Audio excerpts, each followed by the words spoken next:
Bismillahir Rahmanir Rahim. In the name of God, the most merciful, the most beneficent. Good afternoon, bonjour, assalamu alaikum, bakhair raghlai.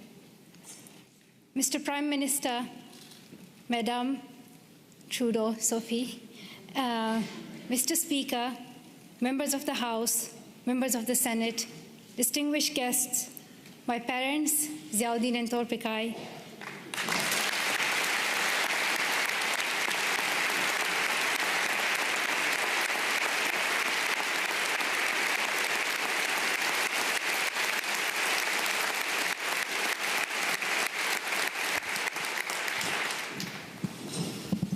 and finally, the people of Canada, thank you so much for the warm welcome to your country.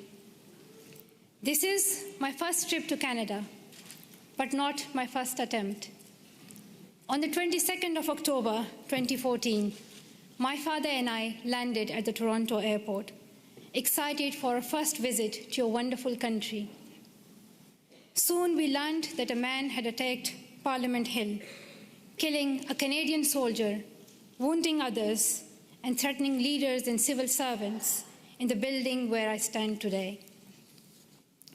Canadian security officials and professionals advised us to reschedule. With sorrow in our hearts, we headed back to England, promising to return to Canada one day. The man who attacked Parliament Hill called himself a Muslim, but he did not share my faith. He did not share the faith of 1.5 billion Muslims living in peace around the world.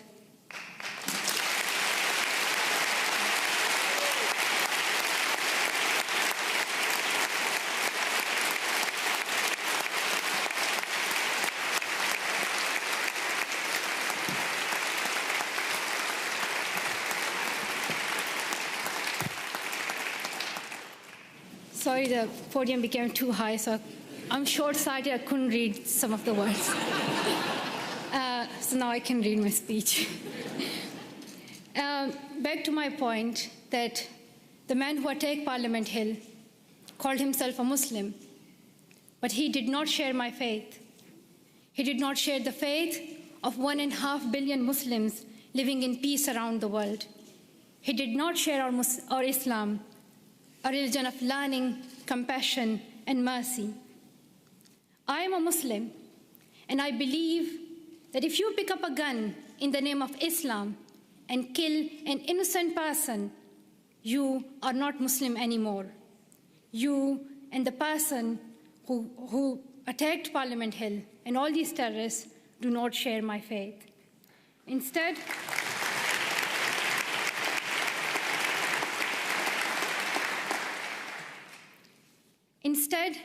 he shared the hatred of the man who attacked Quebec City Mosque in January, killing 6 people while they were at prayer. The same hatred as the man who killed civilians and police officers in London 3 weeks ago. The same hatred as the men who killed 132 school children in Pakistan Army Public School in Peshawar. The same hatred as the man who shot me and my 2 school friends.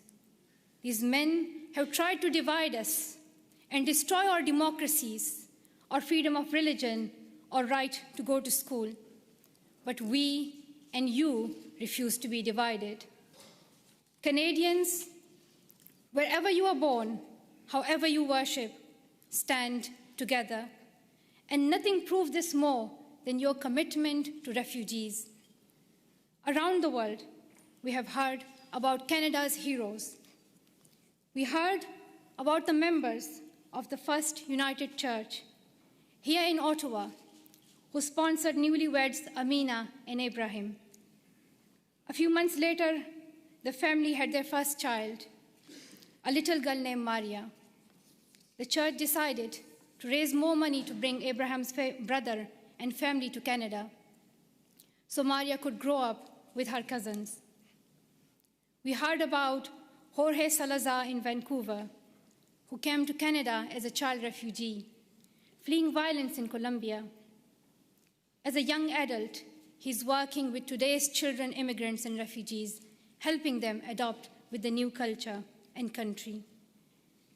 And I'm very proud to announce that Farah Muhammad, a refugee who fled Uganda and came to Canada as a child, is Malala Fund's new CEO, a Canadian who will now lead the fight for girls' education around the world.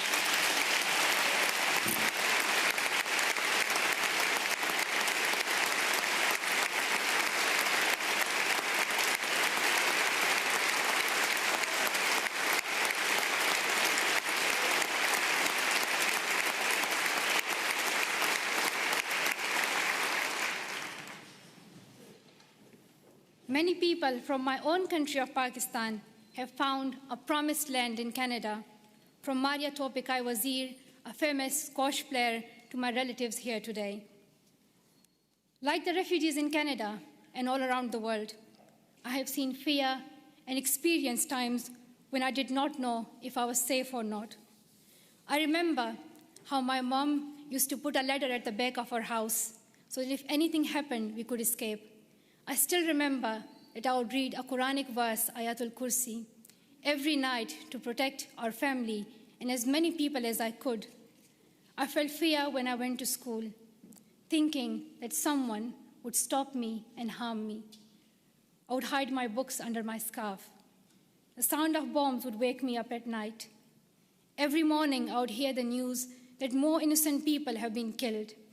I saw men with big guns in the streets. There's more peace now in my home of Swat Valley, Pakistan. But families like mine, from Palestine to Venezuela, Somalia to Myanmar, Iraq to Congo, are forced to flee their homes because of violence. So your motto and your stand, "Welcome to Canada," is more than a headline or a hashtag. It is the spirit of humanity that every single one of us would yearn for if our family was in crisis. I pray that you continue to open your homes and your hearts to the world's most defenseless children and families, and I hope your neighbors will follow your example.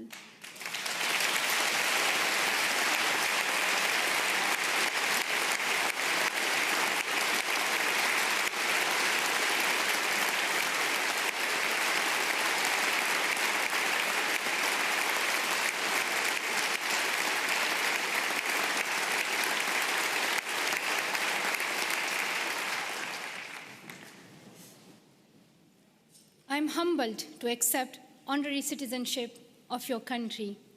While I will always be a proud Pashtun and a proud citizen of Pakistan, I'm grateful to be an honorary member of your nation of heroes, though I still require a visa.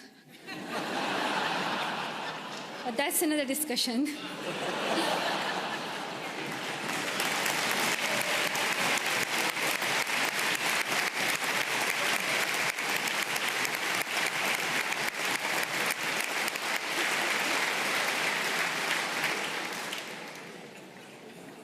I was also very happy to meet Prime Minister Trudeau this morning.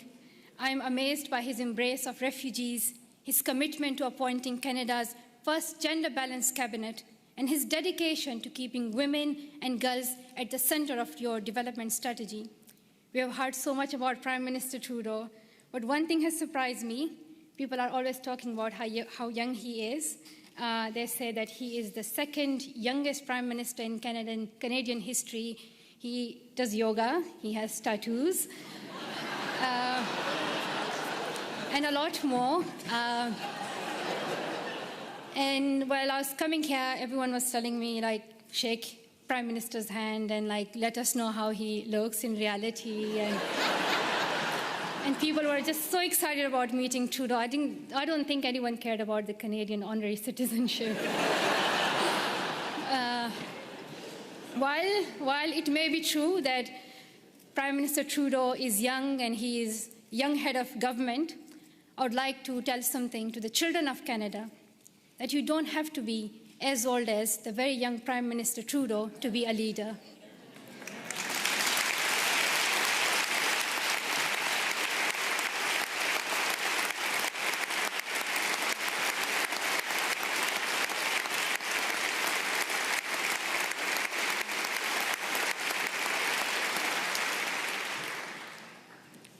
I'm like on still page 7, so there are like a lot left. So if you do the standing ovation again and again, you'll get tired.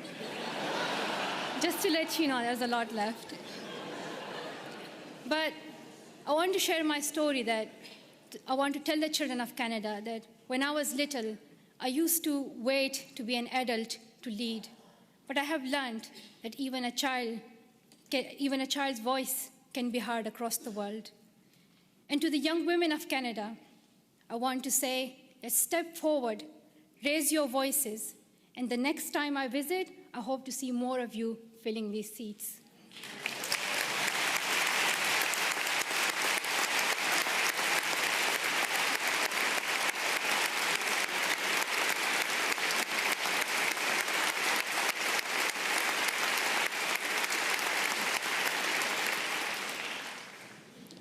And to the men of Canada, be proud feminists and help women get equal opportunities as men.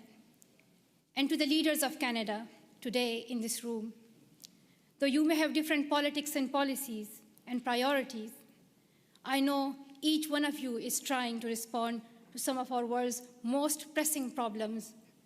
I have traveled the world and met many people in many countries. I have first-hand experience and I've seen many problems that we are facing today: war, economic instability, climate change, and health crises. And I can tell you that the answer is girls. Secondary education can transform communities, countries, and our world. And here's what the statistics say.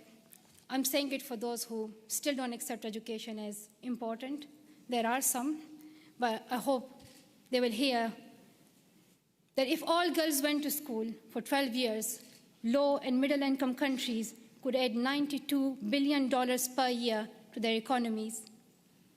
Educated girls are less likely to marry young and contract HIV, and more likely to have healthy and educated children. The Brookings Institution called secondary education for girls as the most cost-effective and best investment against climate change. When a country gives all its children secondary education, they cut their risk of war in half. Education is vital for the security of the world because extremism grows alongside inequality. In places where people feel they have no opportunity, no voice, no hope. When women are educated, there are more jobs for everyone. When mothers can keep their children alive and send them to school, there is hope. But around the world, 130 million girls are out of school today. They may not have read the studies, and they may not know the statistics, but they understand that education is the only path to a brighter future, and they are fighting to go to school. Last summer, on a trip to Kenya, I was introduced to the bravest girl I have ever met. At age 13, Rahma's family fled Somalia and came to Dadaab, the world's largest refugee camp. She had never been inside a classroom, but she worked hard to catch up, and in a few years, graduated primary school.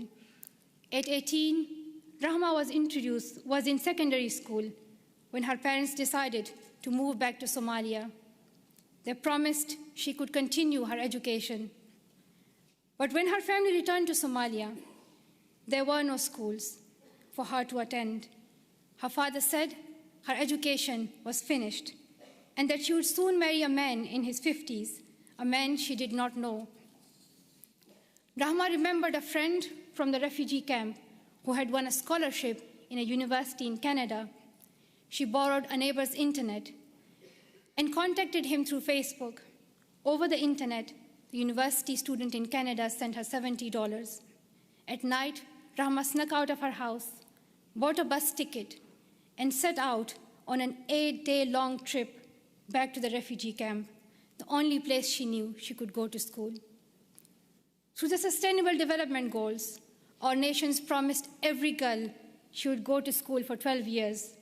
We promised that donor countries and developing countries would work together to make this dream a reality for the poorest girls in the world.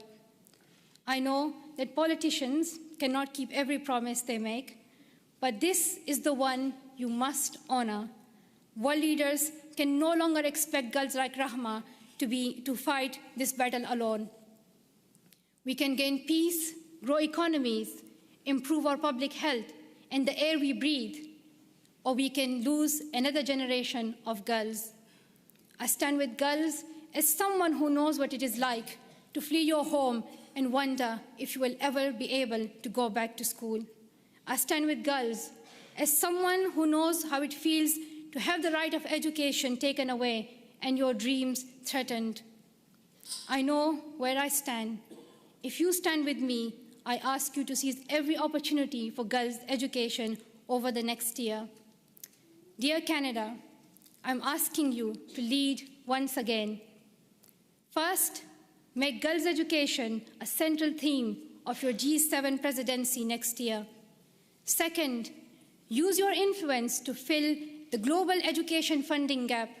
You raised billions of dollars and saved lives when you hosted the Global Funds replenishment in Montreal last year. Show the same leadership for education. Host the upcoming replenishment of Global Partnership for Education. Bring world leaders together and raise new funding for girls to go to school. If Canada leads, I know the world will follow. Finally, prioritize 12 years of education and schooling for refugees. Today, only a quarter of refugee children can get secondary education. We should not ask children who flee their homes to also give up their dreams.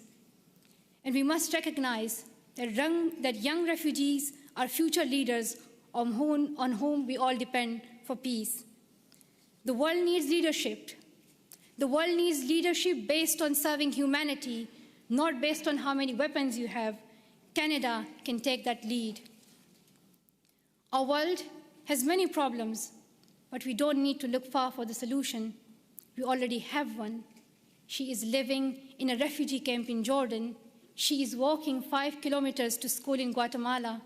She is sewing footballs to pay enrollment fees in India. She is every one of the girls out of school around the world today. We know what to do, but we must look inside ourselves for the will to keep our promises. Dear sisters and brothers, we have a responsibility to improve the world. When future generations read about us in their books or on their iPads or whatever the next innovation will be, I don't want them to be shocked that 130 million girls could not go to school and we did nothing. I don't want them to be shocked that we did not stand up for child refugees as millions of families fled their homes. I don't want us to be known for failing them. Let the future generations say, we were the ones who stood up. Let them say, we were the first ones. We were the first to live in a world where all girls could learn and lead without fear. Let us be the ones who bring that change we want to see. Thank you so much for listening.